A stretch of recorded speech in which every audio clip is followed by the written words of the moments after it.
ওম শান্তি সুপ্ৰভাত আজি ৩ জুলাই ২০২৬ সাকাৰ বাবাৰ মধুৰ মহাবাক্য আজি বাবাই কৈছে মৰমৰ সন্তানসকল তোমালোকে এই ড্ৰামাৰ আদি মধ্য অন্তক জানা তোমালোকে পিতাৰ দ্বাৰা জ্ঞানৰ তৃতীয় নেত্ৰ প্ৰাপ্ত কৰিছা সেয়েহে তোমালোক আস্তিক আজি মুৰলীৰ প্ৰশ্নটো হ'ল পিতাৰ কোনটো উপাধি ধৰ্ম স্থাপকসকলক দিব নোৱাৰি পিতাৰ কোনটো উপাধি ধৰ্ম প্ৰতিষ্ঠাপকসকলক দিব নোৱাৰি উত্তৰটো হৈছে বাবা হৈছে সৎগুৰু কোনো ধৰ্ম স্থাপকক গুৰু বুলি ক'ব নোৱাৰি কিয়নো গুৰু তেওঁ হয় যিয়ে দুখৰ পৰা মুক্ত কৰি সুখলৈ লৈ যায় ধৰ্ম প্ৰতিষ্ঠা কৰোতাসকলৰ পিছতো অনেক ধৰ্মৰ আত্মাসকল ওপৰৰ পৰা তললৈ আহে তেওঁলোকে কাকো লৈ নেযায় পিতা যেতিয়া আহে তেতিয়া সকলো আত্মাক ঘৰলৈ লৈ যায় সেয়েহে তেওঁ সকলোৰে সৎগুৰু হয় তো সৎগুৰু টাইটেলটো আমি কেৱল শিৱ বাবাকহে দিব পাৰো বাকি কোনো ধৰ্ম স্থাপকক দিব নোৱাৰো আজি মুৰলীৰ গীতটো হ'ল ইস পাপ কি দুনিয়া সে লে চলো কহি দূৰ ওম শান্তি মৰমৰ আত্মিক সন্তানসকলে গীতৰ কলিটো শুনিলে কি আছিল এই পাপৰ সৃষ্টিৰ পৰা লৈ যোৱা দূৰলৈ এয়া হৈছে পাপৰ সৃষ্টি সন্তানসকলে জানেও এইখন পাপ আত্মাসকলৰ সৃষ্টি কিমান বেয়া শব্দ শুনিবলেতো বহুত বেয়া কিন্তু মনুষ্যই এইটো নুবুজে যে সঁচাকৈয়ে এখন পাপ আত্মাসকলৰ সৃষ্টি নিশ্চয় কোনোবা পুণ্য আত্মাৰো সৃষ্টি আছিল তাক কোৱা হয় স্বৰ্গ পাপ আত্মাসকলৰ সৃষ্টিক কোৱা হয় নৰক ভাৰততেই স্বৰ্গ আৰু নৰকৰ চৰ্চা বহুত হয় মনুষ্য মৰিলে তেতিয়া কয় স্বৰ্গবাসী হ'ল গতিকে ইয়াৰ পৰা এইটো প্ৰমাণ হয় যে নৰকবাসী আছিল পতিত সৃষ্টিৰ পৰা পাৱন সৃষ্টিলৈ গ'ল কিন্তু মনুষ্য একোৱে গম নাপায় যিয়ে আহে তাকে কৈ দিয়ে যথাৰ্থ অৰ্থ একোৱে বুজি নাপায় পিতা আহি তোমালোক সন্তানসকলক সান্তনা দিয়ে যে এতিয়া অলপ ধৈৰ্য ধৰা তোমালোক পাপৰ বুঝাৰ কাৰণে বহুত গধুৰ হৈ গৈছা এতিয়া তোমালোকক পুণ্য আত্মা কৰি এনেকুৱা সৃষ্টিলৈ লৈ যায় যাক স্বৰ্গ বুলি কোৱা হয় তাত কোনো পাপো নহব আৰু কোনো দুখ নাথাকিব সন্তানসকলে ধৈৰ্য শক্তি পাইছে আজি ইয়াত আছে কাইলৈ নিজৰ শান্তিধাম সুখধামলৈ যাব যেনেকৈ বেমাৰী মনুষ্য অলপ আৰোগ্যৰ ফালে আহিলে তেতিয়া ডক্টৰে ধৈৰ্য ধৰিবলৈ কয়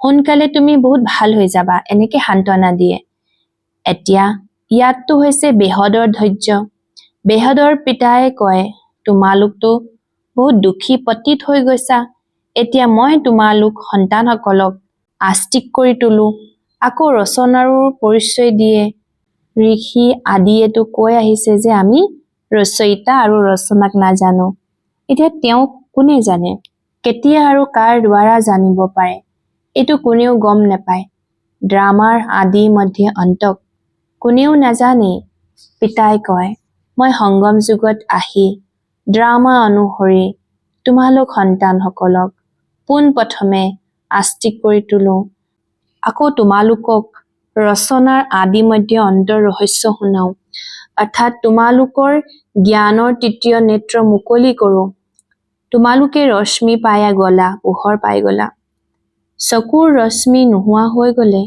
মনুষ্য অন্ধ হৈ যায় এই সময়ত মনুষ্যৰ জ্ঞানৰ তৃতীয় নেত্ৰ নাই মনুষ্য হৈছে সেই পিতা আৰু ৰচনাৰ আদি মধ্যে অন্তক নাজানে তেন্তে তেওঁলোকক বুদ্ধিহীন বুলি কোৱা হয় গীতটিতো আছে এজন হৈছে অন্ধৰ সন্তান অন্ধ আনজনৰ দৃষ্টি আছে দেখুৱাই মহাভাৰতৰ যুদ্ধ লাগিছিল আৰু এক আদি সনাতন দেৱী দেৱতা ধৰ্মৰ প্ৰতিষ্ঠা হৈছিল পিতা আহি আত্মাসকলক ৰাজযোগ শিকাইছিল সত্যযুগী স্বৰাজ্য দিবৰ কাৰণে আত্মাই কয় মই ৰজা হওঁ মই বেৰিষ্টাৰ হওঁ তোমালোক আত্মাসকলে এতিয়া জানা আমি বিশ্বৰ স্বৰাজ্য প্ৰাপ্ত কৰি আছো বিশ্বৰ ৰচয়িতা পিতাৰ দ্বাৰা তেওঁ কাৰ ৰচয়িতা হয় নতুন সৃষ্টিৰ পিতাই নতুন সৃষ্টি ৰচনা কৰে, ৰচয়িতাও হয়, গতিকে তেওঁৰ সকলো জ্ঞানো আছে।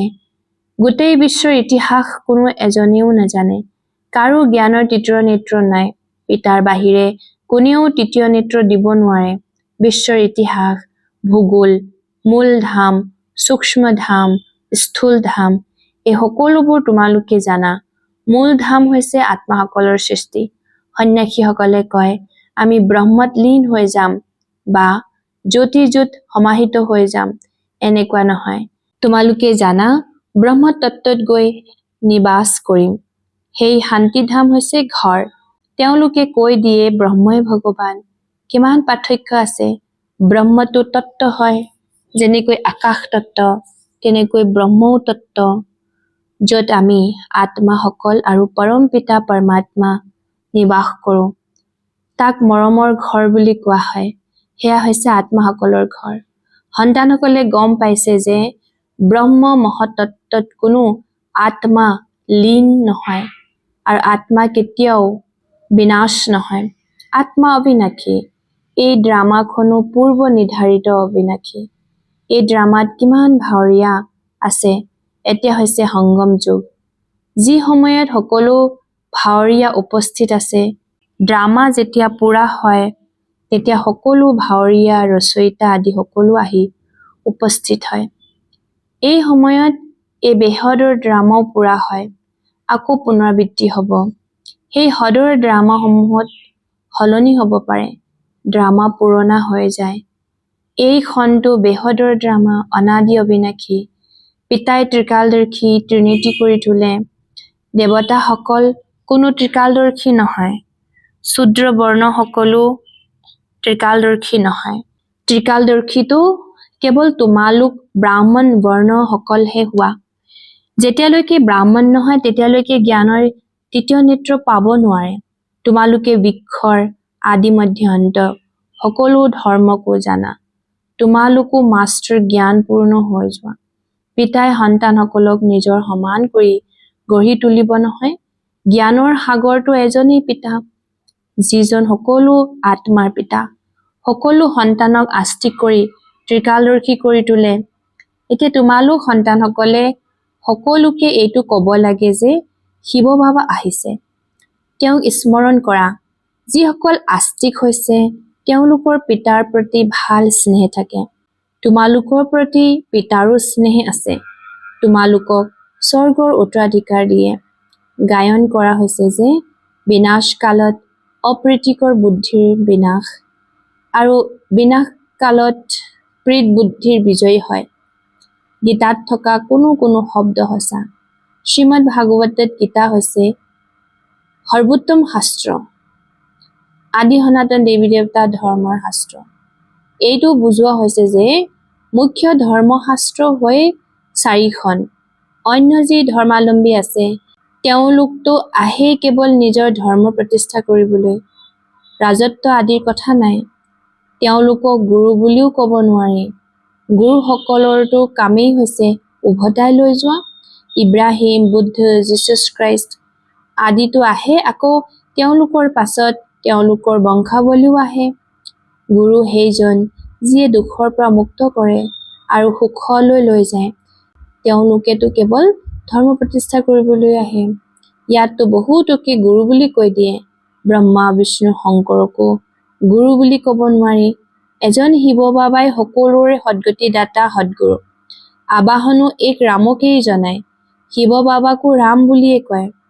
বহুত ভাষা আছে, তেন্তে নামো বহুত ৰাখি দিয়ে। আচল নাম হৈছে শিৱ। তেওঁক সোমনাথ বুলিও কোৱা হয়। সোম ৰস পান কৰালে, তাত জ্ঞান ধন দিলে। বাকী পানী আদিৰতো কথাই নাই। তোমালোকক সন্মুখত জ্ঞানপূৰ্ণ আনন্দৰে পৰিপূৰ্ণ কৰি আছে। পিতাটো জ্ঞানৰ সাগৰ হয়। তোমালোক সন্তানসকলক জ্ঞানৰ নদী কৰি তোলে। সাগৰ একেখনেই। এখন সাগৰৰ পৰা অনেক নদী উৎপত্তি হয়। এতিয়া তোমালোক আছা সংগমত। এই সময়ত এই গোটেই ধৰা ৰাৱণৰ স্থান হয়। কেৱল এখন লংকা নাছিল, গোটেই ধৰাত ৰাৱণৰ ৰাজ্য। ৰাম ৰাজ্যত বহুত কম সংখ্যক মনুষ্য থাকিব। এয়া কেৱল এতিয়া তোমালোকৰ বুদ্ধিত আছে। বাবাই বুজাইছে, মই 3টা ধৰ্ম প্ৰতিষ্ঠা কৰোঁ, ব্ৰাহ্মণ, দেৱতা আৰু ক্ষত্ৰিয়। আকৌ বৈশ্য, শূদ্ৰ বৰ্ণত আন সকলো আহি নিজৰ নিজৰ ধৰ্ম প্ৰতিষ্ঠা কৰে। অনেক ধৰ্মৰ বিনাশো কৰায়। ভাৰতত ত্ৰিমূৰ্তিৰ চিত্ৰও অংকন কৰে। এতিয়া তাত শিৱৰ চিত্ৰ নোহোৱা কৰি দিছে। শিৱৰ পৰাই সিদ্ধ হয় যে পৰম পিতা পৰমাত্মা শিৱই ব্ৰহ্মাৰ দ্বাৰা স্থাপনা, বিষ্ণু দ্বাৰা প্ৰতিপালন কৰায়। তেওঁক কৰণ কৰাবনহাৰ বুলি কোৱা হয়। এই কথাষাৰো বাবাৰ দ্বাৰাই ক্লিয়াৰ হৈছে। নিজেও কৰ্ম কৰে, তোমালোক সন্তানসকলকো শিকায়। কৰ্ম, অকৰ্ম, বিকৰ্মৰ গতিও বুজায়। ৰাৱণ ৰাজ্যত তোমালোকে যি কৰ্ম কৰা সেয়া বিকৰ্ম হৈ যায়।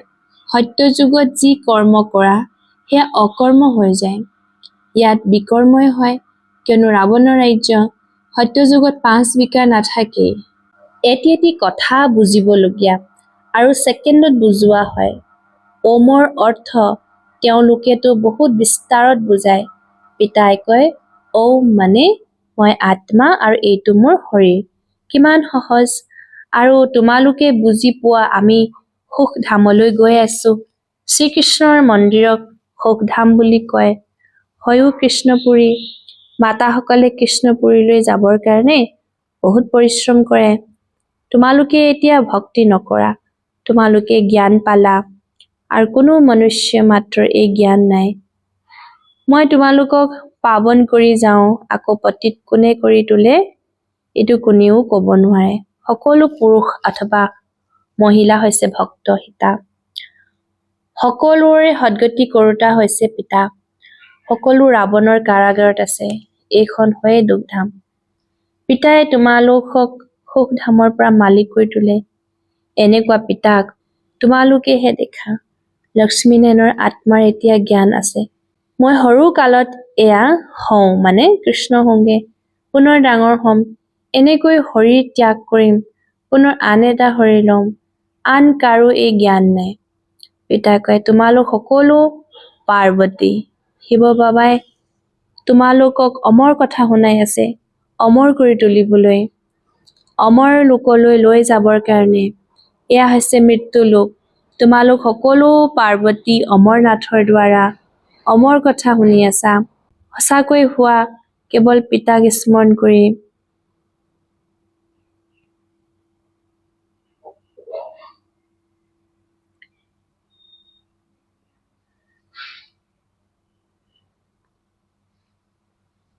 তোমালোক সঁচাকৈ হোৱা, কেৱল পিতাক স্মৰণ কৰিলে তোমালোক আত্মা অমৰ হৈ যোৱা, য'ত দুখৰ কথা নাথাকে। যেনেকৈ সাপে এটা মুঠ এৰি আন এটা লয়, সেই সকলোবোৰ উদাহৰণ ইয়াৰে। ভোমোৰাৰ উদাহৰণো ইয়াৰে। তোমালোক ব্ৰাহ্মণসকলে কি কৰা? বিকাৰী পতংগক সলনি কৰি দেৱতা কৰি গঢ়ি তোলা। মনুষ্যৰে কথা, ভোমোৰাৰটো এইটো এটা দৃষ্টান্তহে। তোমালোক ব্ৰাহ্মণ সন্তানসকলে এতিয়া পিতাৰ দ্বাৰা অমৰ কথা শুনি আছা। অন্যকো বহি জ্ঞানৰ ভোঁ কৰা, যাৰ দ্বাৰা মনুষ্যৰ পৰা দেৱতা স্বৰ্গৰ পৰি হৈ যাবাগৈ। বাকী এনেকুৱা নহয় যে মান সৰোবৰত ডুব মাৰিলে কোনোবা পৰি হৈ যাব। এই সকলোবোৰ মিছা।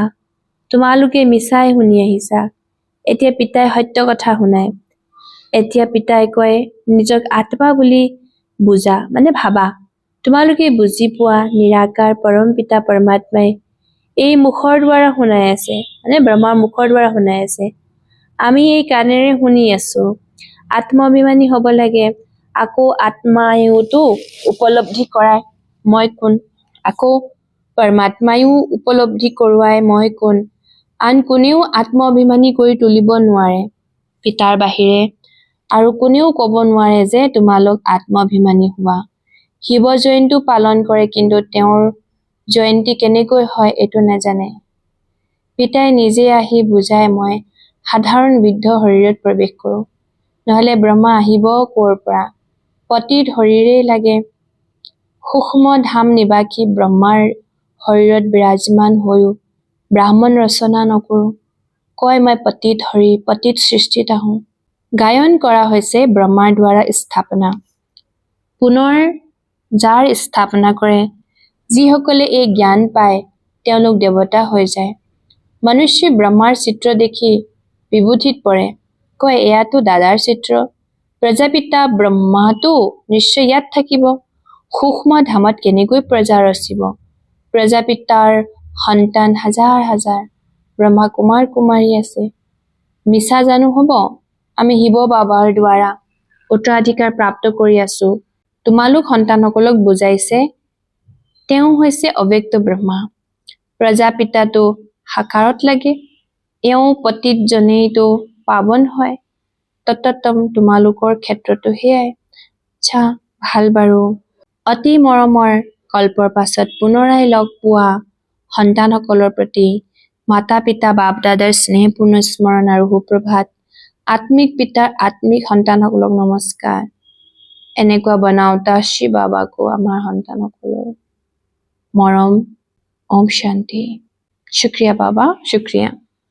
ধাৰণাৰ বাবে মুখ্য সাৰ, আজি মুৰলীৰ মুখ্য পইণ্ট প্ৰথমটো, আত্ম অভিমানী হৈ এই কাণেৰে অমৰ কথা শুনিব লাগে, জ্ঞানৰ ভূ ভূ কৰি নিজৰ সমান কৰি তোলাৰ সেৱা কৰিব লাগে। 2 নম্বৰটো, পিতাৰ সমান জ্ঞানপূৰ্ণ আনন্দৰে পৰিপূৰ্ণ হ'ব লাগে, হোম ৰস পান কৰি আনকো পান কৰোৱাব লাগে। আজি মুৰলীৰ বৰদানটো হ'ল মায়াৰ বিঘিনিক খেল বুলি অনুভৱ কৰোঁতা মাষ্টাৰ বিশ্ব নিৰ্মাতা ভৱ।